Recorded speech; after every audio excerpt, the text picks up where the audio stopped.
Red Zone Sports Ante. Wham, bam, thank you, Uncle Sam. Well, hello there and welcome along to Upping the Ante in association with RedZone.bet with David Jennings and Gavin Lynch. Imagine we're on to week 13, Gavin. And week 13, they say, is unlucky for some and it's very unlucky for Lynchburg followers. And it'll be unlucky for the bookies, hopefully, too. Yeah, Lynchburg out and also Celia's Emery out there last Wednesday, so... Now, the Racing Post sponsor the Arkle, so we should be bigging it up. Best race of the festival. It's a bloody disaster, Gavin. It's not ideal, is it? And tell me, do you think Deputy Desai might switch or not? No, I don't. Now, I'll tell you why I don't think Deputy Desai will switch. Because JP McManus, one of the biggest owners, Gigginsound, JP McManus, two of the biggest owners. JP, since 2000, so since the turn of the century, how many runners has JP McManus had in the Racing Post Arkle? 612.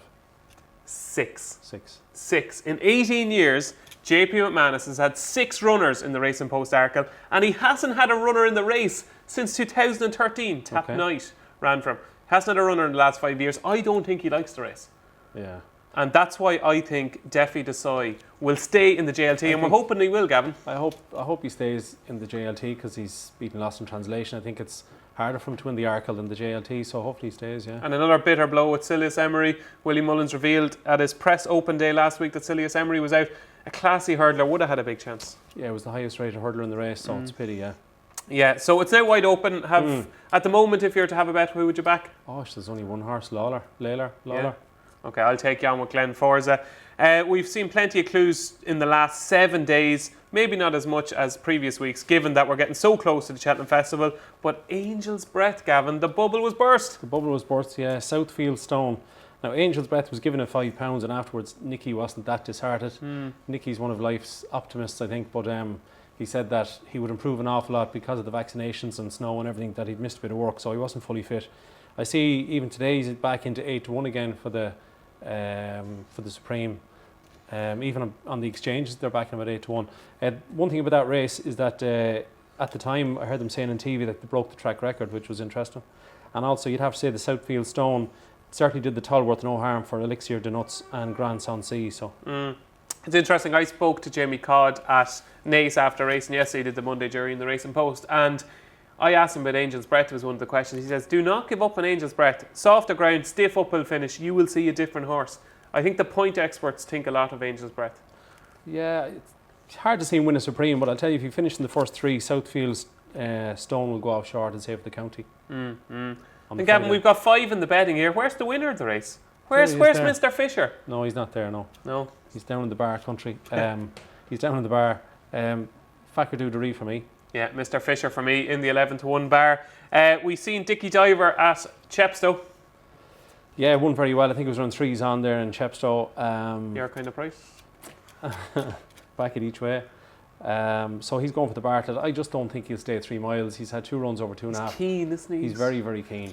He's crazy keen. Now, I know he won a point-to-point very easy and heavy, but there's a big difference. So I just doubt he'll stay 3 miles. Okay, now in the last 7 days, Gavin, what have you spotted? We started Wednesday in Punchestown. We started with Lorena.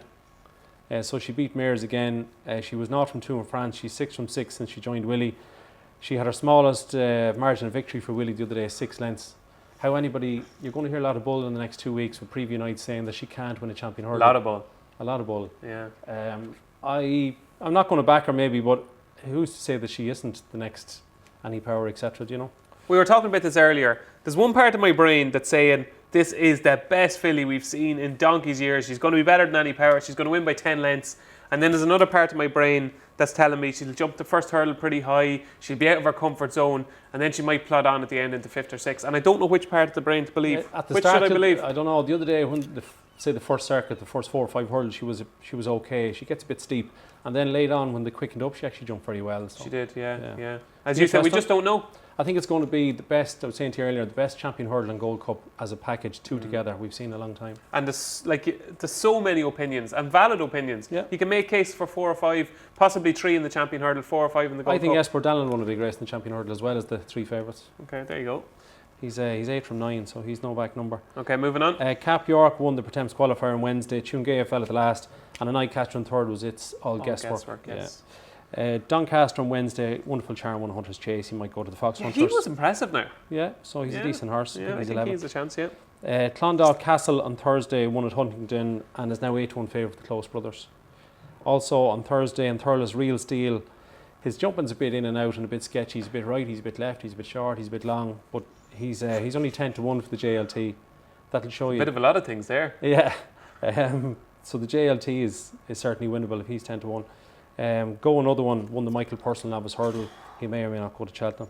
Doesn't matter. Friday in Exeter, Epatante won. It was a poor mare's novice hurdle. Slowly but surely falling in love with Epatante. Yeah, so she's roughly joint favourite Honeysuckle now for the mare's novice hurdle. But Boy, can she jump. She can, and she was wicked impressive, but yeah. It wasn't the best race. Flemcara won a per temps qualifier in the same day. Too slow, yeah. On to Saturday, Foozle Raffles, which we just heard is unlikely. Unfortunately out of the Triumph, yeah. Yeah, that's a pity. Was impressive. Yeah, no, it was very, very good. News for you and your Sir Eric coupon. Yeah. Walt won the handicap chase from double shuffle. He might go to the Ultima. And then Saturday, we mentioned Dickie Diver and Chepstow. Sambura Shuja won a per temps qualifier. Good, Gavin.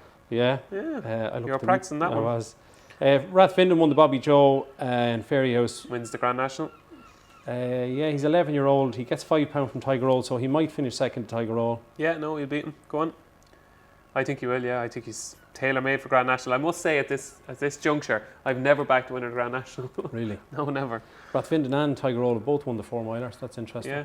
And I have an interesting stat with Tiger Roll later on. Okay, keep it. We'll have to stay tuned.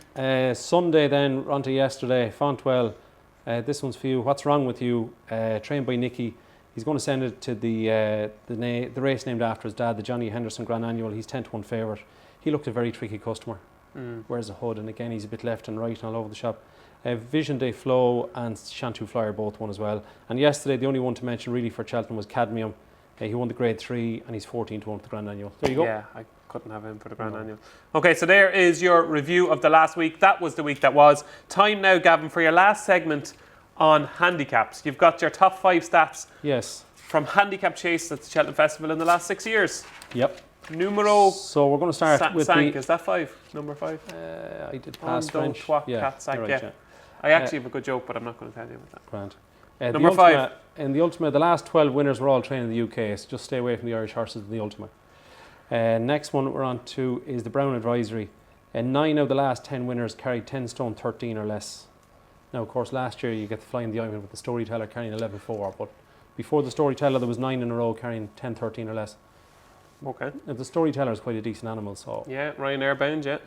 The next one in the Kim Muir, the last 9 winners have carried 11 stone 4 or more, right? You're still thinking of that joke. Yeah, I'm trying to decide whether to tell it or not. So, for example, last year, right, 12 horses out of the 20 carried 11-3 or less, so based on that you could have knocked those 12 out. Jamie Codd has won it 4 times, but go for a top weight, go for a good horse with a good jockey. The Close Brothers, in the last 14 runnings, which there's only been, 12 were trained in the UK, so again, stay away from Irish horses in the Close Brothers. And lastly, in the Grand Annual, in the last 5 years, they carry 11 stone or more, but to counteract that, the previous 14 were all under 11 stones, so that's probably irrelevant. 5 of the last 6 winners have been novices or second season novices. And I had a very good stat for you, but it's not going to count this year really, is that 3 Doesn't matter, Gavin. 3 we have viewers that are thinking about the 2020 Cheltenham Festival already. 3 of the last 4 winners, they ran in the Grand Annual as a novice, got beat, and came out the next year and won. And it would have been 4 out of 4, only Solar Impulse was withdrawn at the start, so previous experience in the race is a help.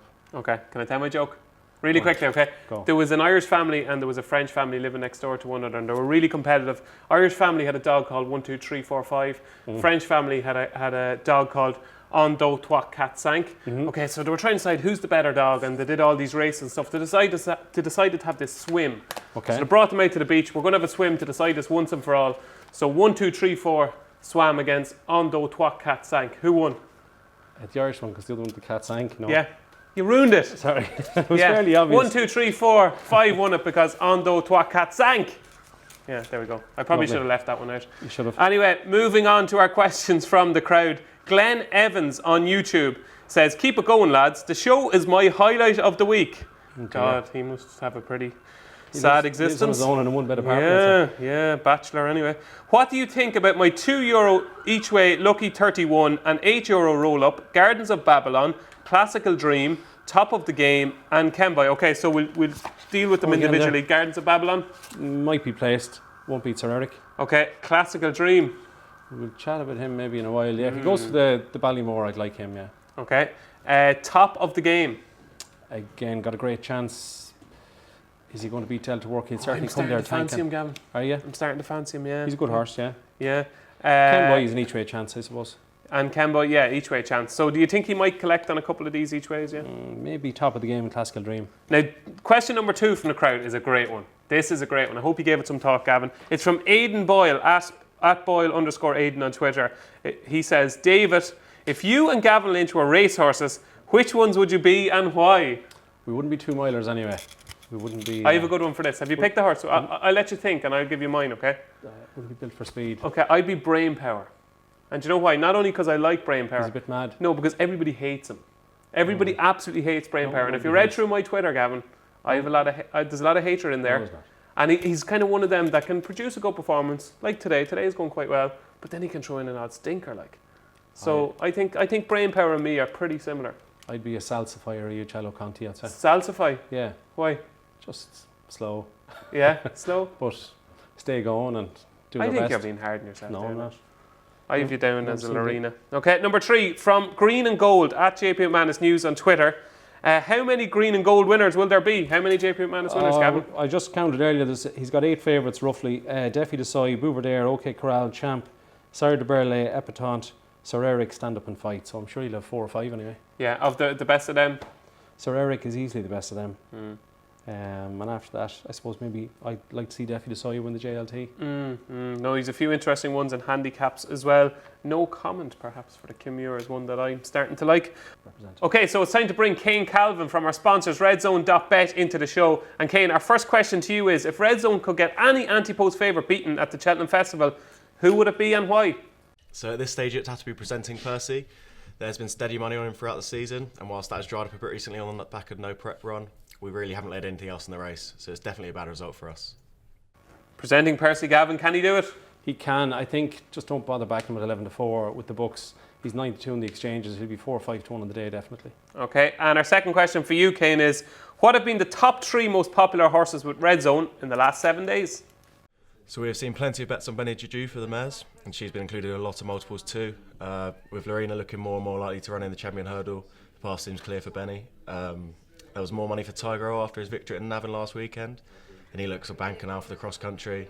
And lastly, after impressive performance at Sandown, Glenn Forster has been very popular for the Arkle, and with Lorishborg now being ruled out, he must have a massive chance. You're right, Kane. Not only does Glenn Forster have a massive chance, Gavin, he's going to win the Arkle. a lot of pace in the race, isn't there? Or Nua. You're abandoning Paloma Blue. Look, if there was no fences, Paloma Blue would have a chance, but sure, he hates fences. He hates fences as much as I hate lettuce. I think that I think that there's going to be a lot of pace in the race and it'll suit Lawler to come late. Yeah, I think Glenn Forza. Do you know what he was rated when he won his novice handicap chase at the start of the season at Chepstow? 119. My God. Holy God. He is up to 152, I think, now. Yeah. Big progress from Glenn Forza. Okay, so it's almost time for the most important part of the show, our latest selections for the Cheltenham Festival. And just to give you a sneak peek, Gavin has got selections at 28-1 and 16-1. Gavin, what's going on here? I should have lost the plot, Dave. And I've got selections at 22-1 and 20-1. So stay tuned. If you want to make a cup of tea, just wait a few minutes because it's about to come, okay? So let's have a look through our selections. We've only got 2 weeks tomorrow to go to the Cheltenham Festival. Yes. And here are our list of selections. Unfortunately, you started off with a non-runner, Gavin, Malone Road. Yeah. Lawler, 7-1 when you tipped Lawler, is now 3-1. Yeah, but for that's because he's still going. There's a few non-runners since. That's all part of anti-post punting. It is. Larichburg, obviously, I'm sure Joseph O'Brien and Gordon Early are watching this, praying you won't tip any more of their horses because they just seem to be getting injured once you tip them. Yeah, true. Tiger Roll, 9-2. How was Tiger Roll ever 9-2 for the cross that country? was back last July. I have an interesting stat for you. Go for it. Tiger Roll was born on the 14th of March 2010. Stop. Right? What date did he win his Triumph Hurdle on? 14th of March. 14th of March 2014. What date did he win his 4-miler on? The 14th of March 2017. 14th of March 2017. What date did he win the cross country last year? Stop. 14th of March 2018. Now, it's not on the same cross day. country. Well, I'm holding on to something. Is that the it'll be called off because of frost and it'll be ran the next day. It's been held on the 13th, but that means that somewhere in Australia it's on the 14th. That's good enough. So anyway, that's an interesting stat. That just proves that you can make any Yes. stats work to fit your argument. Okay, we've got Penhill 8-1, now 11-2, even though we haven't seen Penhill. Well, that's normal. Yeah, Road to Respect 12-1. Gavin tipped it up at 18-1. This, now, to me, this was your best selection. Honeysuckle 14-1, now 9-4 Red Zone bet. Now that was Honeysuckle when we didn't know Honeysuckle, so Yes. kudos for that. Epiton to be the dangerous scenario. Yeah, unfortunately it's a good price, but Epiton to win that. Moving on to your next selection, which is Waiting Patiently. Yeah, he won't. 8-1. It's 5-1, so you've got the value. OK Corral, same price, 3-1. Blue Sari 12-1 now, 5-1. Fakir Didare 9-2, same price now for the Supreme. I tipped it up at 11-1. Okay, that might be that might just be a misprint, Gavin. These things it's happen. A misprint, Okay. yeah. Sir Eric, who's also spelled with an E instead of an I, 9-4 now, 11-10. Defi Desai 6-1 into 7-2. Benny's is due 2-1 into 6-4, and that 6-4 won't even last. No. Delta Work 4-1 into 7-2. Have we more? No, that's your list. So Gavin, do you know what I'm going to do? Uccello Conti was the last one. Yeah, Uccello Conti. Do you know what I'm going to do? What's I'm that? going to give you an 8 out of 10 for 8 that out of list. 10. That's Okay, better than it. so moving on to my selections, and they are first assignment for the Pretemps final 12-1 now, tipped up at 25-1. Eurodel 20-1 for the Coral Cup now, 15-2. Now, Gavin, that's good work. That's good work. Top Yeah. two, very good. Yeah. Okay, Great chances. moving swiftly on, we'll forget about Dunvegan because he has as much chance as I have. Mr. Fisher for the Supreme. Now, this should be shorter than 11-1. No, Gavin, he's a proper horse. Yeah, but he won't win. Black Ops 16-1, tipped up at now 14-1 for the Stairs Hurdle. He'd probably be placed. Balco the Flow 14-1 for Ryanair, now 11-1. Delta Work 12-1 for the Well done. RSA, now 7-2, tipped up by Gavin Lynch at 4-1. Rhinestone 33-1 for the Ballymore, now 16-1.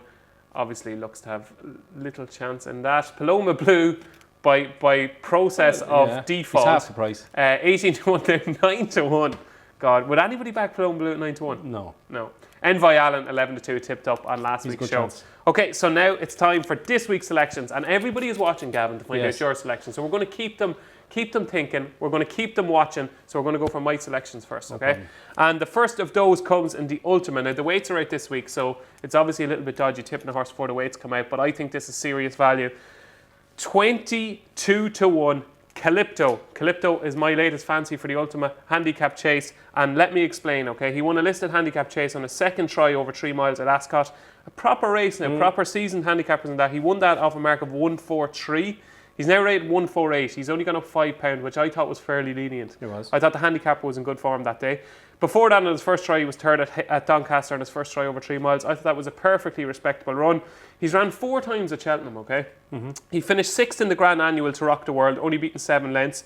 He was third to Garde La Victoire in a Grade 2 a couple of years ago. He's only half a length behind Fox Norton that day. He was second to Tiger Roll in an intermediate hurdle at the October meeting at Cheltenham a couple of years ago. And he actually was sent off favourite for the Triumph Hurdle in which Tiger Roll won. And he was so unlucky. It was the day Daryl Jacob, the stirrup leather broke. He was without his irons and he flew home. Finished a fast finishing 4th to Tiger Roll. I remember that. So he has good course form at Cheltenham. He likes the place. He's ran in a big handicap. He ran in the Grand Annual. I think he's been crying out for a step up to 3 miles. And I think come the day, 22-1 Calypto for the informed Venetia Williams stable will look huge.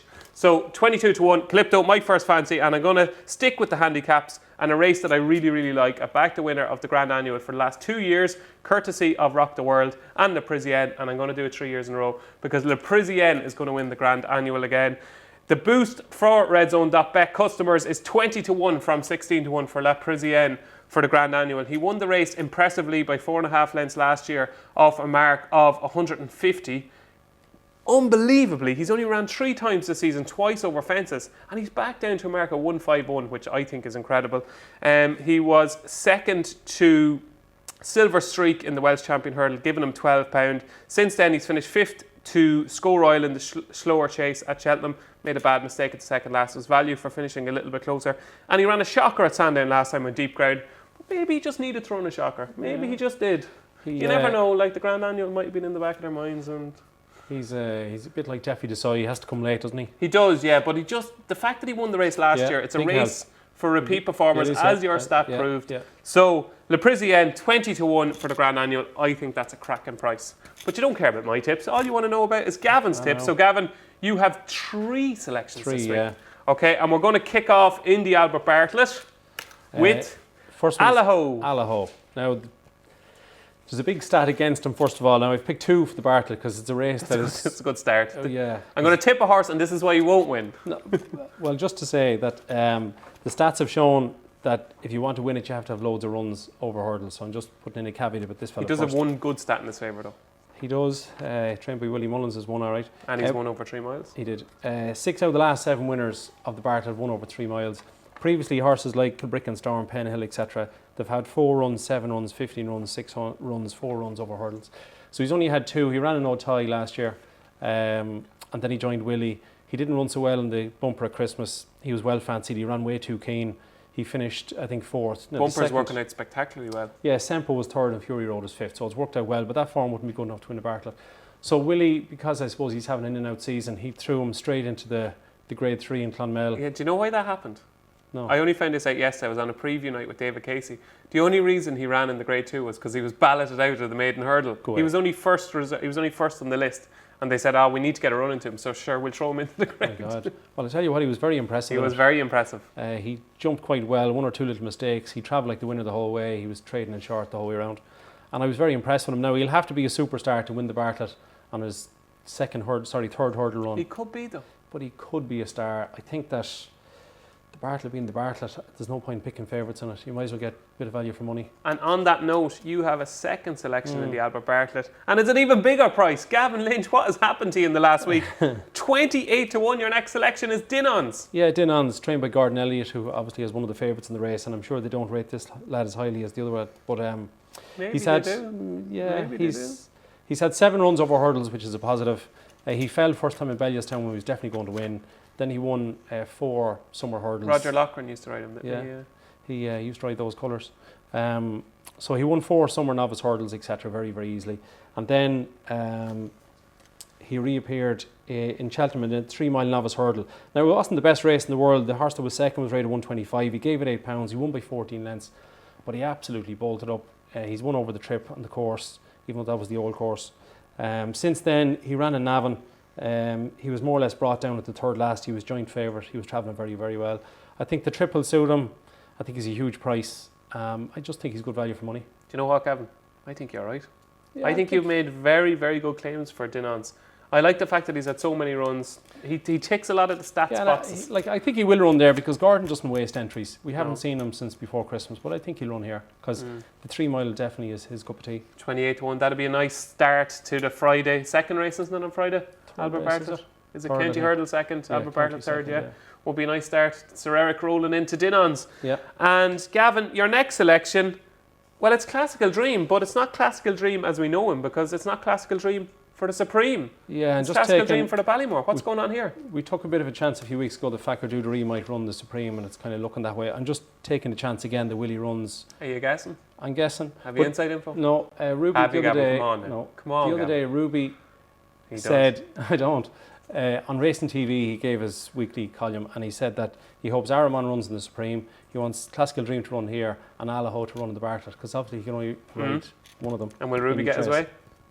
I think he might. Say he might. So he had 5 runs in France over hurdles. Previously he'd won a maiden on the flat over 1 mile 6, so I think he's a stayer. He finished 4th in a Grade 1 in France over 2-2 in soft ground. He was only beaten 4.5 lengths by Master Dino, so he had great form before he came to Willie. Good horse, Master Dino, yep. He won a very good maiden hurdle at Christmas. He beat Antukas, Dancing on My Own and Vision d'Honneur. He travelled quite keen that day, but he stayed at it very, very well. And then in early February, he won the Grade 1. He beat Aramon ahead. Aramon came, travelled better, went past him, he battled back. I just think that if he runs in the Ballymore, I think he's going to go off 4 or 5-1. And he's got a great chance. And you were telling me before the show, on the exchanges at the moment, he's a much shorter price for the Ballymore than he is for the Supreme. Yeah, I think for the Supreme he's out to 27, 28. So I suppose people are guessing. And Willie won't make up his mind till the very last second. But Are you I think, guessing? Of course, Battle Over Diane and Champ deserve to be favourites. But I think this guy has as good a chance as them. Yeah, and if he does run here, Classical Dream, if you have Battle Over Diane, Grade 1 winner, Champ, Grade 1 winner, Classical Dream, Grade 1 winner, it's going to be the novice hurdle of the week, isn't it? I'd say so, yeah. The Supreme is okay, but I think this would be a better race, yeah. Okay, so Gavin's 3 selections again there. Allaho at 16 to 1 in the Albert Bartlett. Dinons at 28 to 1 in the Albert Bartlett.